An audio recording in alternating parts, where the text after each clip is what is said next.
हम तो बचपन से जानते हैं कि परमात्मा ईश्वर जो हैं ये एक ही है। तो क्या ये हकीकत में एक ही हैं या भगवान, परमात्मा, आत्मा ये सब अलग अलग है? देखिए, ज़्यादातर लोग ने क्या किया है, सबको एक में डाल दिया है, एक ही बास्केट में डाल दिया है।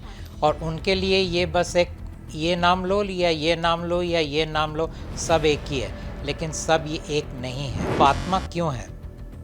मनुष्य के अंदर दो फंडामेंटल प्रोग्रामिंग है और ये दोनों होड़ के अंदर इंसान कुचल जाता है, पीस जाता है। बहुत से लोग हैं जिनका ये मानना है कि अगर हम पूजा पाठ करते हैं, हम भगवान से कुछ मांगते हैं तो हमारी इच्छा ज़रूर पूर्ण हो जाएगी। मैं सोचता हूँ, ये जिनके पास जाके इतनी मिन्नत मांग रहे हैं, क्या वो सुनने वाला बहरा है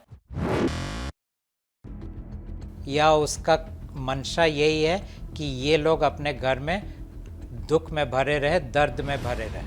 नमस्कार, बहुत बहुत स्वागत है आप सभी का इस पॉडकास्ट में। मैं आप सभी के साथ कंचन बैनर्जी। आज का पॉडकास्ट बहुत ही ज़्यादा विशेष होने वाला है। आज का पॉडकास्ट बहुत ही ज़्यादा खास होने वाला है क्योंकि आज के पॉडकास्ट को अगर आप ध्यान से देखेंगे तो आपके जीवन में निश्चित ही बदलाव आएगा। ये एक ऐसा बदलाव है जिसे आप जब महसूस करेंगे तो आपको लगेगा कि आपके जीवन की ये कुछ वो बातें हैं जिनके बारे में आप जानते नहीं थे। तो चलिए आज के इस पॉडकास्ट को शुरू करते हैं। हमारे साथ यहाँ पर कुछ खास मेहमान हैं, उनसे आपकी मुलाकात भी करवाते हैं। हमारे साथ यहाँ पर फाल्गुनी पाठक जी और प्रदीप मुखर्जी जी हैं। बहुत बहुत स्वागत है सरन मैम आपका, बहुत बहुत स्वागत है। सबसे पहले इस पॉडकास्ट को शुरू कर रही हूँ क्योंकि मैं खुद बहुत ही ज़्यादा एक्साइटेड हूँ आप लोगों से बात करने के लिए। अभी कुछ ही देर पहले आप लोगों से मेरी जब बात हुई तो मुझे लगा कि बहुत सारे ऐसे सवाल हैं जो मुझे खुद आपसे पूछने हैं। सबसे पहले सर मैं आपसे ये जानना चाहूँगी कि आपने ये बुक लिखी है जिसका परमात्मा का संदेश। मैं सबसे पहले जानना चाहूँगी कि इस किताब के बारे में आप बताएं कि ये है क्या और इसका उद्देश्य क्या है। जी जी परमात्मा का संदेश जो किताब है वो एक ऐसा किताब है जो बहुत सारे इंफॉर्मेशन पहली बार इंसान के सामने पेश कर रहा है, जो उसकी हर मान्यता के विपक्ष में जाता है, हर उसकी सोच के विपक्ष में जाता है, हर उसकी निष्कर्ष के विपक्ष में जाता है। इस किताब को स्वीकार करना बहुत मुश्किल है। इस किताब को समझना शायद मुमकिन है, स्वीकार करना मुमकिन ना होगा। फिर भी ये किताब को लाने का जो मेन उद्देश्य ये है कि किसी इंसान ने इस किताब को लिखा नहीं है। ये स्वयं परमात्मा के द्वारा लिखी गई किताब है। ये परमात्मा के मर्ज़ी से लिखा हुआ है।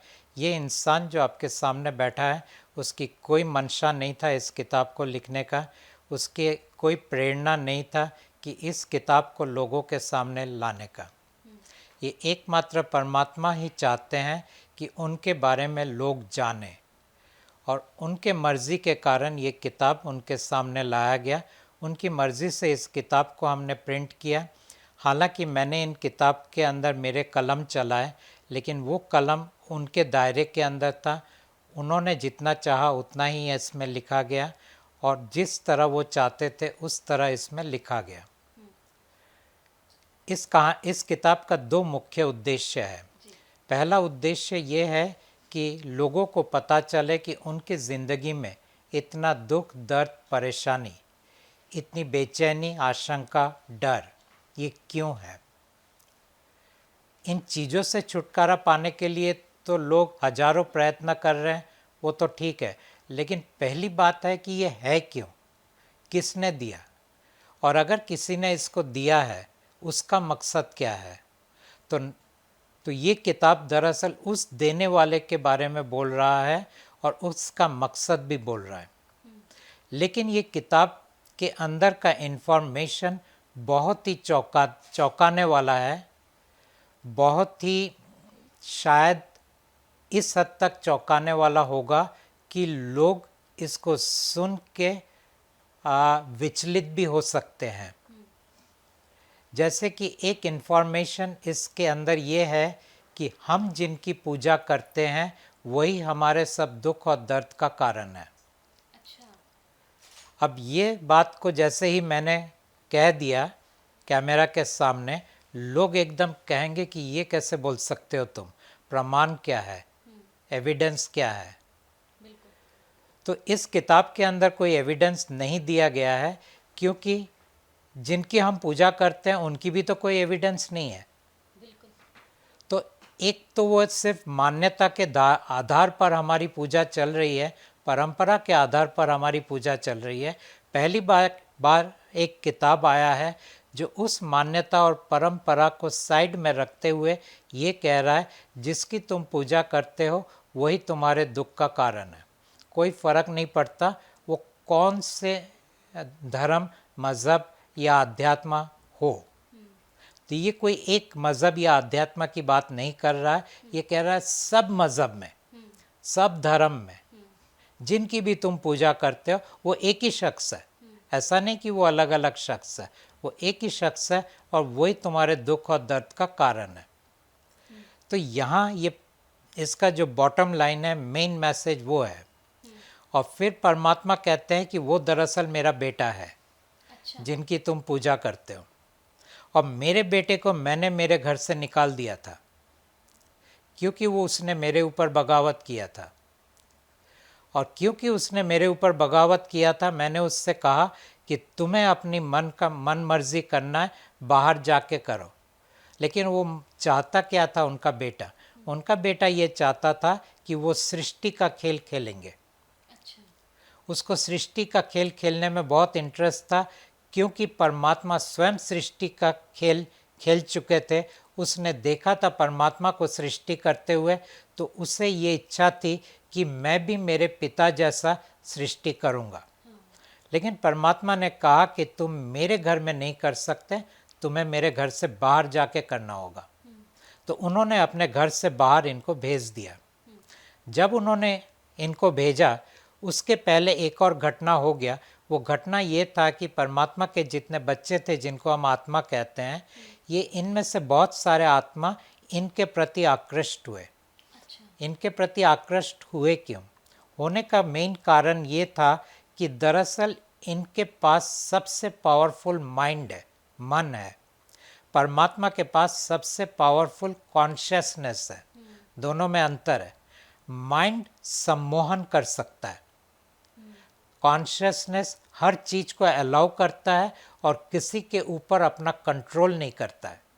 माइंड कंट्रोल का गेम खेलता है। इसने अपने कंट्रोल का गेम आत्माओं के ऊपर खेला।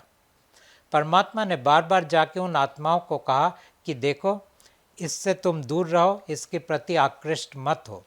लेकिन कहीं इसके पास एक मैग्नेटिक पर्सनालिटी था, जिसके कारण आत्मा इनकी तरफ आकृष्ट हो गए। तो जब परमात्मा ने राजा को अपने घर के बाहर भेजा, तब उन्होंने उन आत्माओं को भी भेजा कि तुम इनके प्रति आकृष्ट हुए तो इनके साथ बाहर जाओ। तो इस तरह एक नया सफ़र शुरू हुआ परमात्मा के बेटे का और आत्माओं का। और ये सब आके, और परमात्मा ने इनको 21 ब्रह्मांड दिए। इस 21 ब्रह्मांड में से एक ब्रह्मांड के अंदर हम रहते हैं। तो ऐसा ही राजा ने अपना पूरा खेल शुरू किया सृष्टि का, जिसको अंग्रेजी में हम कहते हैं क्रिएशन गेम। तो वहाँ से ये फर्स्ट इन्फॉर्मेशन जो ये किताब लोगों के सामने रख रहा है। ठीक है। सर, एक और बात, अभी आपकी बात में से आपने कहा कि आपके सभी दुखों का कारण वही है जिसकी आप पूजा कर रहे हैं। लेकिन जितने व्यूवर्स देख रहे होंगे इसे, या जितने भी लोगों से अगर मैं खुद जाकर ये बात कहूँगी कि आपके दुखों का कारण वही है जिसकी आप पूजा कर रहे हैं, लोग तो मानेंगे नहीं। कहेंगे कि जब से हम पैदा हुए हैं, जब से अब तक हम बड़े हुए हैं, हमारे माता पिता कहते हैं कि यही ईश्वर है, यही भगवान है, यही परमात्मा है, यही सब कुछ है।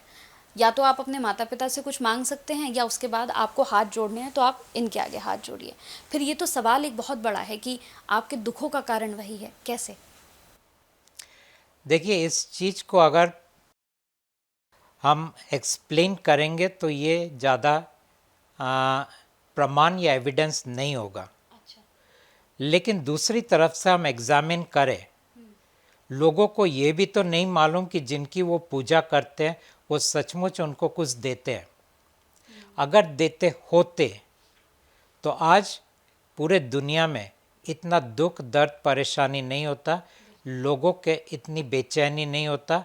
बेसिकली लोग आज लाचार और विवश है, और उनकी लाचारी और विवशता उनको कहीं ले जाके झुकने को मजबूर कर देता है, मांगने को मजबूर कर देता है, मिन्नत करने को मजबूर कर देता है। तो ये तो है इंसान की मनोदशा, और इस मनोदशा की किसी ने सृष्टि किया है, जानबूझ के सृष्टि किया है कि इंसान इतना लाचार, इतना बेबस और इतनी मिन्नत मांगने की अवस्था में आ जाए, और उसी को ही वो पूजा कर रहे हैं। अगर वो देने वाले होते तो आज तक इस दुनिया में एक भी इंसान को भूखा प्यासा या एक भी इंसान को इतनी दुख दर्द परेशानी कष्ट कुछ भी ना होता। क्योंकि वो डिलीवर नहीं कर रहे, ये सबूत है कि जिनकी तुम पूजा कर रहे हो वही तुम्हारे दुख का कारण है। और ये इनडायरेक्टली मैं कह रहा हूँ, हालांकि मुझे तो परमात्मा ने बोला है, और उस शख्स से मैं मिला भी हूँ। ऐसा नहीं कि मैं उससे मिला नहीं हूँ, मैं उस शख्स को उतना ही जानता हूँ जैसे कि मैं किसी और इंसान को जानता हूँ। अच्छा। तो ये भी नहीं है कि मैं कुछ सुनी सुनाई बातें कर रहा हूँ, मैं अपने हकीकत के प्रत्यक्ष एक्सपीरियंस से ये बात को पेश कर रहा हूँ। ठीक है। सर, जैसे कि अगर मैं आपसे ये प्रश्न पूछूं कि जो आप परमात्मा की बात कर रहे हैं, हम तो बचपन से जानते हैं कि परमात्मा ईश्वर जो हैं ये एक ही है, तो क्या ये हकीकत में एक ही हैं या भगवान, परमात्मा, आत्मा ये सब अलग अलग हैं? देखिए, ज़्यादातर लोग ने क्या किया है, सबको एक में डाल दिया है, एक ही बास्केट में डाल दिया है, और उनके लिए ये बस एक ये नाम लो या ये नाम लो या ये नाम लो, सब एक ही है, लेकिन सब ये एक नहीं है। तो इन चीज़ों के बारे में मेरे किताब में मैंने थोड़ा सा एक्सप्लेन किया है कि दरअसल जितने देवता हैं वो अपने वहाँ से लेके दुर्गा से लेके शिवा से लेके नीचे अगर आते हैं तो कुल देवी, गाम देवी, भूदेवी, ये जितने भी हैं देवी देवता, ये सब जो पूरा एक ग्रुप है ये चौथे नंबर पे है। अगर ये चौथे नंबर पे है तो ऊपर का 3 कौन है? तो ऊपर जो तीसरे नंबर पे है वो है सब आत्मा। अब आत्मा क्यों है? आत्मा और इन देवी देवता में पहला अंतर ये है कि हर देवी देवता नश्वर है, उनका मृत्यु निर्धारित है। आत्मा अमर है, उनका कभी मृत्यु होता नहीं है। आत्मा का इसलिए मृत्यु नहीं होता है क्योंकि ये परमात्मा के संतान है। देवी देवताओं का मृत्यु इसलिए होता है क्योंकि ये भगवान के संतान है और भगवान का खुद मृत्यु होता है। अच्छा। तो जिसका पिता ही मृत्यु के अधीन है, यानी वो उनका डेस्टिनी है, तो उनके बच्चे भी वही डेस्टिनी में से गुजरते हैं। इसीलिए आत्मा को देवताओं के ऊपर रखा गया है। और फिर दूसरा नंबर में किसको रखा गया? दूसरे नंबर में रखा गया वो भी देवता यानी राजा, इन सब का पिता, जिसको हम भगवान कहते हैं।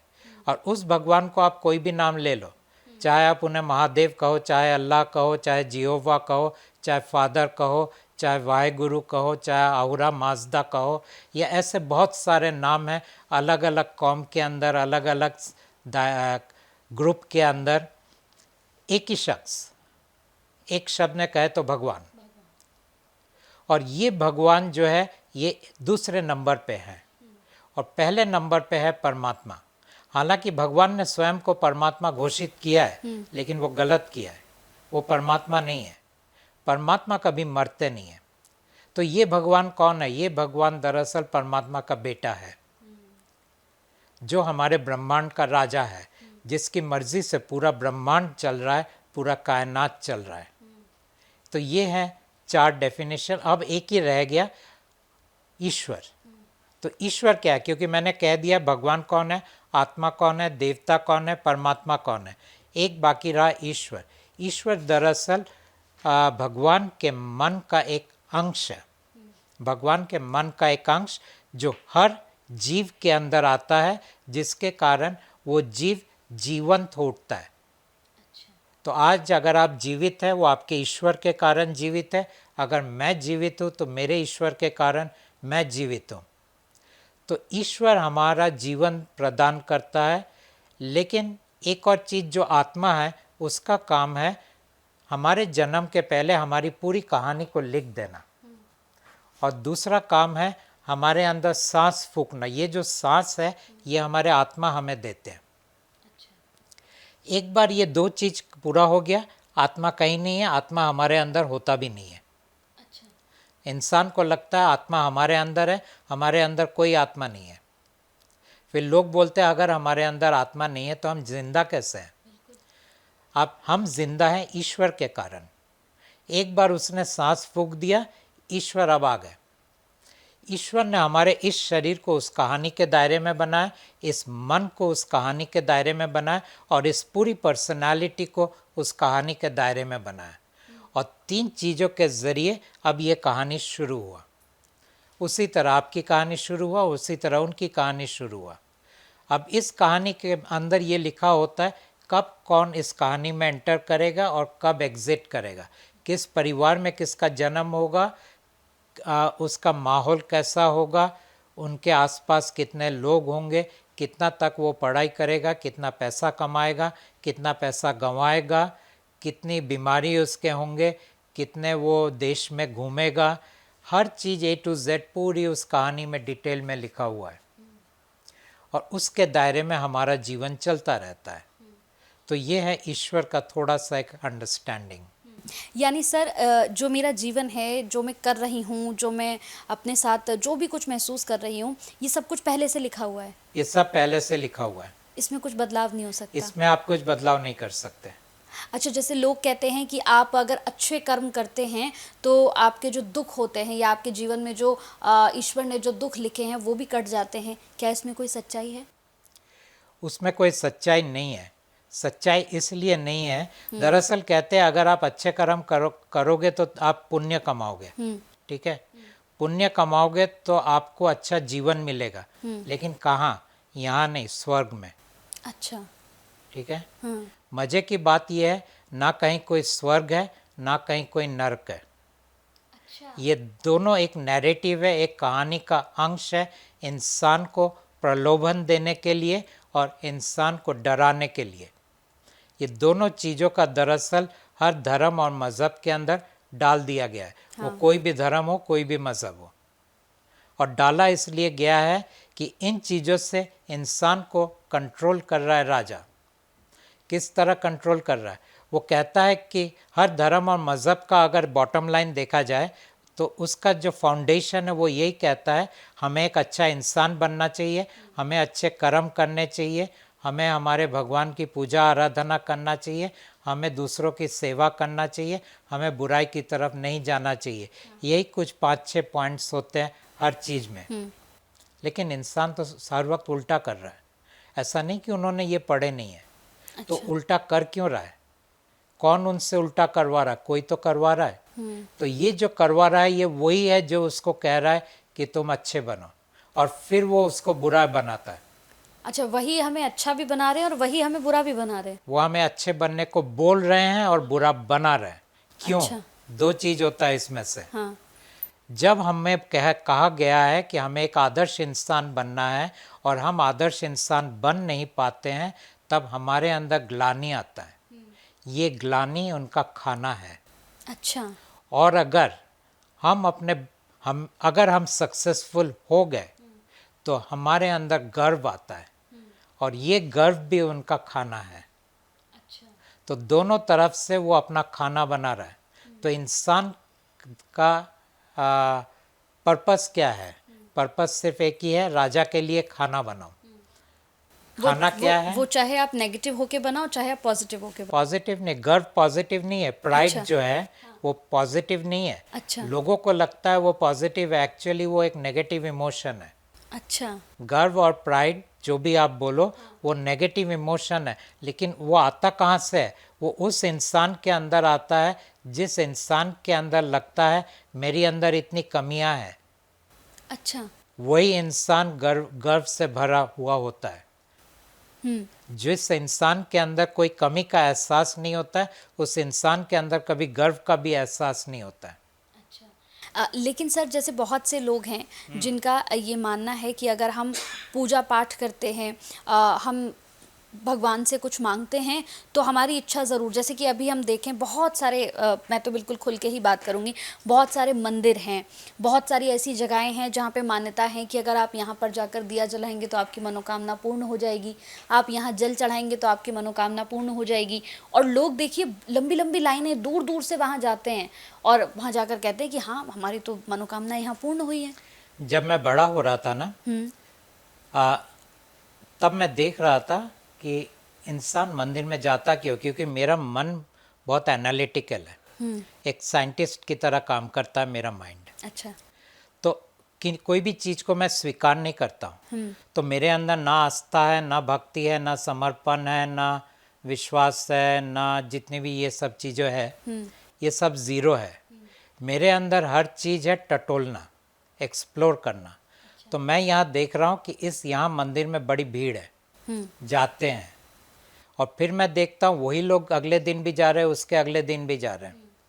उन लोगों को, कई लोगों को मैं पर्सनली जानता हूँ, और उनकी घर के अंदर मैं देखता हूँ कितनी बुरी हालत है।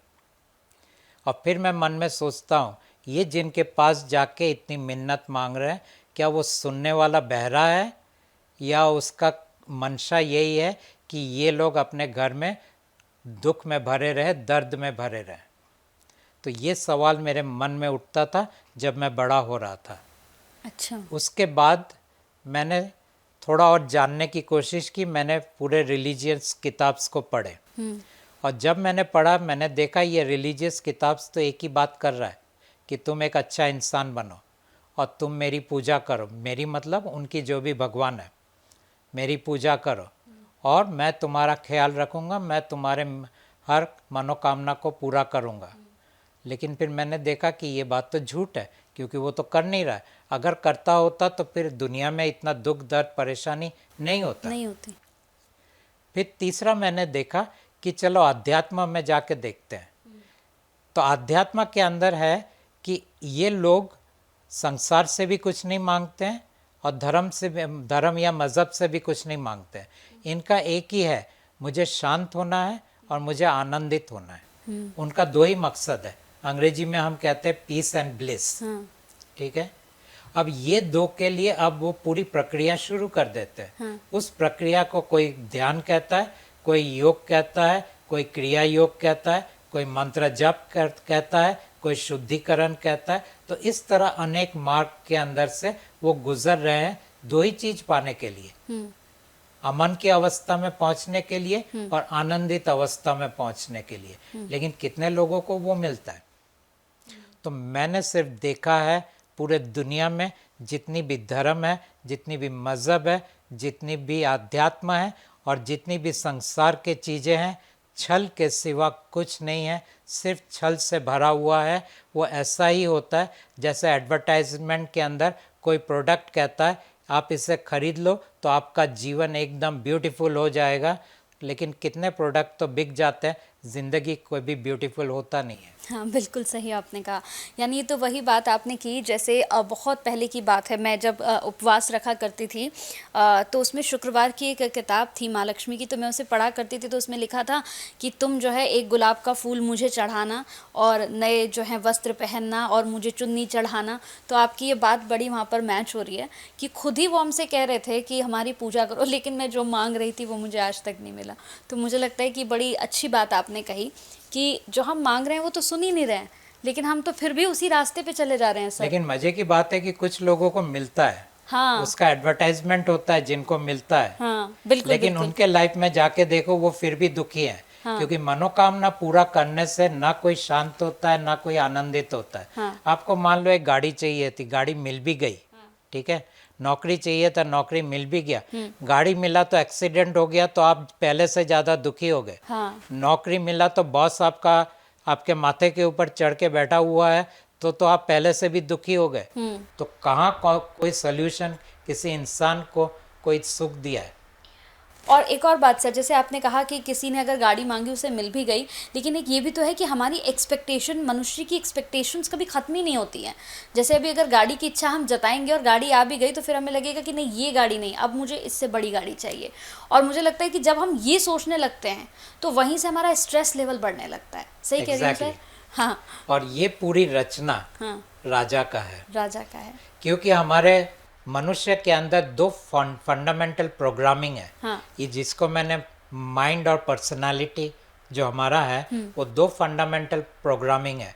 पहला प्रोग्रामिंग है कि मैं काफ़ी नहीं हूँ और दूसरा प्रोग्रामिंग है कि मेरे पास काफ़ी नहीं है। तो क्योंकि मैं काफ़ी नहीं हूँ, अब मैं स्टूडेंट से कॉलेज में जा रहा हूँ, कॉलेज से पीएचडी कर रहा हूँ या कोई स्किल्स सीख रहा हूँ, कॉन्स्टेंटली अपने आप को अपग्रेड कर रहा हूँ क्योंकि मैं काफ़ी नहीं हूँ। तो नॉलेज के तल पर मैं अपने आप को अपग्रेड कर रहा हूँ, स्किल के तल पर अपने आप को अपग्रेड कर रहा हूँ, नेटवर्किंग के तल पर अपने आप को अपग्रेड कर रहा हूँ, सोशल स्किल्स के अंदर अपग्रेड कर रहा हूँ।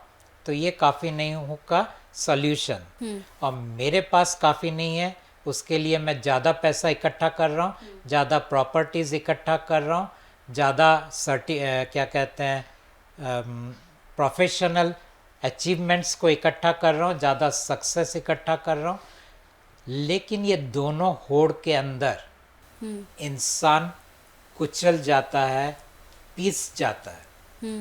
उसमें से कोई एक ऊपर अगर पहुंच जाता है तो अपने आप को इतना अकेला पाता है कि वो फिर जाके रात को शराब पीना पड़ता है या जाके क्लब में जाके बैठ के एंटरटेनमेंट करना पड़ता है या रेस्टोरेंट में जाके खाना खाना पड़ता है। ये सब चीज़ें क्या है, दरअसल उसके तनाव से निकलने का उसका एक डिस्ट्रैक्शन है। तो ये तो इंसान की ज़िंदगी है। हाँ।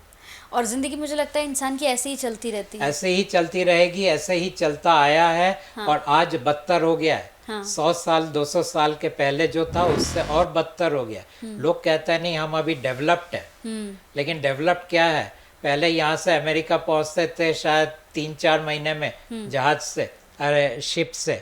अब आप उड़ के जाते हो शायद 24 घंटा या 36 घंटे में पहुँच जाते हो अगर कहीं रुक के जाते हो तो। लेकिन अल्टीमेटली वहाँ जाके भी तो आप उतना ही दुख और दर्द में रहते हो। सपने लेके जाते हो, सपने कुचल दिए जाते हैं। कोई 1000 में से 1 या 2 का सपना पूरा होता है, उसको एडवर्टाइजमेंट में डाल दिया जाता है। वो 998 लोगों का क्या जो कुचल गए। और वो जो दो को भी जो एडवर्टाइजमेंट डालते हैं उनकी भी क्या हालत है, उनकी भी तो दुर्दशा है। वरना सुसाइड इतने अमीर लोगों के अंदर क्यों होता, कुछ तो है वहाँ पे भी। बिल्कुल। एक और सवाल था सर, मैं अगर पूछूं, आपने परमात्मा की बात की कि परमात्मा जो है वो अलग हैं, ईश्वर अलग है, भगवान अलग है, सोल आत्मा अलग है। फिर ये जो संदेश आपने दिया तो स्वाभाविक सी बात होगी आप परमात्मा से मिले ज़रूर होंगे। आपकी कब आए थे, मतलब कब आपको ऐसा विचार आया, क्या हुआ? देखिए आपने शब्द इस्तेमाल किया मिले ज़रूर होंगे। हाँ। उसका मतलब जैसे मैं आपको मिला नहीं, ऐसा मैं मिला नहीं हूँ। अच्छा। कहने का ये मतलब है कि 5 इंद्रियों के अंदर मैंने उनको पाया नहीं, ना मैंने उनको देखा, ना मैंने उनको सुना, ना मैंने उनको एहसास किया। अच्छा। तो ये सब चीज़ें हुआ नहीं है। तो फिर मैं परमात्मा के साथ कैसे मैंने ये कन्वर्सेशंस किए। हाँ। तो उसको हम कहते हैं टेलीपैथी। टेलीपैथी का मतलब होता है थॉट लेवल में ये कन्वर्सेशंस होता है। अच्छा। मैं ही पूछ रहा हूँ, मैं ही जवाब दे रहा हूँ। अच्छा। तो पहली बात 2015 की एक रात में परमात्मा आए थे और मैं अकेला बैठा हुआ था और उन्होंने आके कहा कि अब तुम्हें मेरे लिए काम करना है। तो अच्छा। मैंने कहा आप कौन हो? तो उन्होंने कहा कि मैं दरअसल परमात्मा हूँ। एक्चुअली कन्वर्सेशन अंग्रेजी में हुआ था। उन्होंने कहा कि I asked who you are, he said I am God. मैंने बोला देखो मैं कई गॉड के साथ काम कर चुका हूँ, क्योंकि तब तक मैंने शिवा के साथ काम किया था, राम के साथ काम किया था, कृष्ण के साथ काम किया था, महावतार बाबा जी के साथ काम किया था, दुर्गा के साथ मैंने काम किया था, साईं बाबा के साथ काम किया था। ये सब मेरा जर्नी कंप्लीट हो चुका था। अच्छा। तो इनके साथ मैं बातें करता था, इनके पास से इंफॉर्मेशन लेता था, ये लोग मुझे हीलिंग टेक्निक्स देते थे जो मैं लोगों को सिखाता था, उससे लोगों को फ़ायदा होता था। तो वो सब चीज़ें मैं ऑलरेडी कर चुका था। तो इन लोगों के साथ मेरा प्रत्यक्ष अनुभव है, किताबी अनुभव नहीं है। आम लोगों का इनके बारे में किताबी अनुभव है, किताबी अनुभव नहीं, किताबी ज्ञान है और उसको वो तोते की तरह रटते रहते हैं। मेरा प्रत्यक्ष उनके साथ इंटरैक्शन है, तो मैं उनको जानता हूँ। तो मैंने बोला इनमें से कौन हो? बोले इनमें से कोई नहीं। तब मैं राजा के बारे में नहीं जानता था। अच्छा। तो उन्होंने कहा आई एम द अल्टीमेट। मैं ठीक है, करना क्या है? बोले मेरे बच्चों को आपको छुड़ाना है। मैंने बोला किससे? बोले राजा से। मैंने बोला क्या किया राजा ने? बोले पकड़ के रखा है। मैंने कहा कि उसमें मैं क्या कर सकता हूँ? बोले नहीं, तुम्हें काम करना है, मैं जो बताऊंगा तुम्हें वो करना है। तो यहाँ फिर मैंने उनको कहा कि देखो, मैं नहीं जानता परमात्मा हो या नहीं हो, मेरे पास कोई रास्ता नहीं है आपको वेरीफाई करने का, लेकिन मैं आपको स्वीकार नहीं करूँगा, क्योंकि मेरा मन जो है वो एक लॉजिकल माइंड है, वो हर चीज़ का विश्लेषण करता है। लेकिन मैं आपको नकार भी नहीं नकारूंगा भी नहीं। तो मैं आपको स्वीकार नहीं करूंगा, मैं आप पर विश्वास नहीं करूंगा, मैं आपकी कोई भक्ति आस्था जो भी ये सब वर्ड है, अंग्रेजी में मैंने कहा था I will have no reverence for you. ठीक है, I will not believe in you, I will not trust you, but I will follow your instructions. ये देखने के लिए आगे क्या होता है, और वो इंस्ट्रक्शंस को मैंने 100% फॉलो किया। फिर वो तो एक अलग जर्नी थी जो 2023 में आके ख़त्म हुआ। अच्छा। अगस्त 2023 तब परमात्मा ने कहा कि अब मेरे सब संतान मुक्त हो गए, उनको अगर जाना है तो जा सकते हैं। जो दरवाज़ा हमें खोलना था वो हमने खोल दिया था, 11th डायमेंशन का वो दरवाज़ा था। Now they can go back to their home. तो अब वो काम कंप्लीट होने के बाद अब गॉड ने बोला कि देखो, मेरे कारण इंसानों का पूरा दुख और दर्द शुरू हुआ। आज मैं वो तैयार नहीं कर रहा हूँ, लेकिन शुरुआत मेरे कारण हुआ। तो अब मैं इनके पास हूँ, तो मैं इंसान को एक मौका दे रहा हूँ कि एक बार 1 महीने के लिए मुझे आजमा के देख लो। क्या आजमाओगे? मैं एक स्वरूप उनके सामने पेश करूँगा। वो स्वरूप इस किताब में भी है, और वो स्वरूप इस हीलिंग कार्ड के अंदर भी है। अच्छा। ये हीलिंग किताब खरीदो ना खरीदो कोई प्रॉब्लम नहीं है। इस हीलिंग कार्ड को ये वेबसाइट से आप डाउनलोड कर दो, जिसका हम नाम देते हैं अलख गॉड, ALAKHGOD.com। इस वेबसाइट से डिजिटल कार्ड को डाउनलोड कर लो अपने मोबाइल पे। 30 दिन तक इस स्वरूप के साथ आप बात करो। क्या बात करोगे? अपनी हर दुख, अपनी परेशानी, अपना डर, अपना बेचैनी, अपना तनाव, जो भी ये चीज़ें हैं उनको बोलते जाओ। 30 दिनों के बाद देखो आपको कितना सुकून मिलता है, आपके ज़िंदगी में कितना बदलाव आता है। नहीं मिलता है, छोड़ दो, वापस अपने मंदिर मस्जिद गुरुद्वारा में चालू रखो। मिलता है, उनके साथ बाकी का ज़िंदगी बिता दो। तो ये मैं लोगों के सामने एक इनविटेशन रख रहा हूँ, एक आमंत्रण दे रहा हूँ। ट्राई करके देख लो। शुरुआत यहीं से हुआ था, तुम्हारा सब दुख और दर्द, और देखो ये क्या देते हैं। लेकिन लोगों को मैं इतना भी बोलता हूँ, तुम्हारी मनोकामना ये पूरा नहीं करेंगे, तुम्हारी इच्छाएं ये पूरा नहीं करेंगे, तुम्हारी कहानी को ये बदलेंगे नहीं, तुम्हें प्रोटेक्शन नहीं देंगे, तुम्हें कोई तरह का कवच या वो सब चीज़ कुछ नहीं मिलेगा। तुम मार जो खा रहे हो वो मार खाते रहोगे, लेकिन मार खाने के बाद इनके पास आके बोलो कि मेरे को इतना दर्द हो रहा है, इतनी तकलीफ हो रहा है, इतनी पीड़ा हो रहा है। फिर देखो तुम्हें क्या फ़र्क मिलता है। तो इस तरह मैं परमात्मा को लोगों के सामने पेश कर रहा हूँ, और लोगों से इनवाइट कर रहा हूँ 1 महीने के लिए इनको परख के देख लो।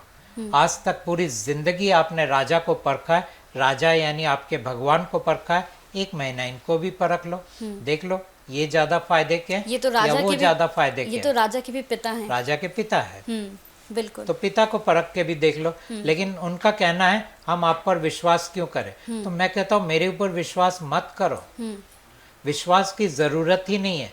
पूरी शंका के दायरे में आप इनके साथ बात करो।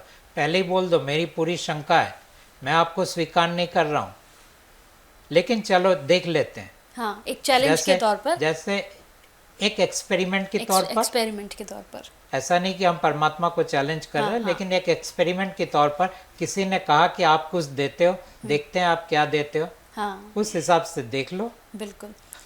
बहुत बहुत अच्छा लगा सर आपसे बात करके, और डेफिनेटली मुझे लगता है कि मैं खुद भी एक बार ज़रूर इसे एक्सपेरिमेंट करूँगी, क्योंकि जितनी देर आपसे बात की मैंने ऑफ द कैमरा, जितनी देर अभी बात हुई, तो मुझे लगता है कि ये एक्सपेरिमेंट मुझे भी एक बार ज़रूर करना चाहिए। हो सकता है क्योंकि देखिए हर इंसान के जीवन में, आपने बिल्कुल सही कहा कि ये दुख है, संकट है, परेशानियां हैं, एक्सपेक्टेशंस हैं, ये सब तो चलता रहता है। मेरे जीवन में भी, और जितने लोग इस पॉडकास्ट को देख रहे होंगे उनके जीवन में भी ये समस्या ज़रूर होगी।